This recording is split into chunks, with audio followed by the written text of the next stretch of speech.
Hi, I'm Jeff Stiles. Let's take a look at something I've noticed people don't talk about very much. On the resource page, which we got to at Production Control, Setup, Resources, there's a toggle called Finite Capacity and a field called Capacity. How related are these? Turns out not much.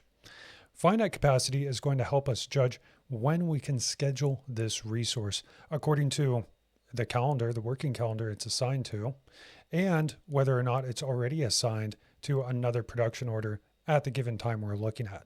And so, for example, here, if we have finite capacity turned on, we're not going to be able to schedule resource cut underscore A1 at the same time as another production order using the same resource cut underscore A1. Instead, with finite capacity turned on, the system is going to stagger the second production order so that the same resource, is not being used on both production orders at the same time. The other way, turning this off, is often called infinite capacity, where we don't care too much about the scheduling of this particular resource and feel like we can use it at the same time for multiple production orders. Now, what about this capacity value here? Not often used, but still pretty cool. The capacity value here is essentially a competitor to the runtime value here, and they both operate in their own ways in order to determine the processing time for an operation. Capacity is saying, hey, for every hour, I can process with this resource 1.5 units of the ordered quantity.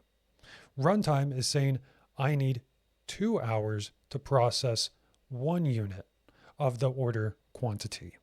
The difference here is that runtime, if we want to go that method, we would need to use the consumption method on the operation level of standard, whereas capacity is going to use the consumption method on the operation level of standard.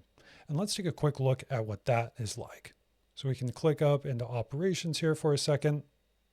We can see our formula for a regular old operation on a route that we have, and we can see standard and capacity. If I choose capacity here, I'm really just referring to that capacity value we saw in the resource. Not doing much with finite capacity. So that's the difference. Finite capacity deals more with scheduling. Capacity deals with developing that process time. Thanks. Stick around for another one.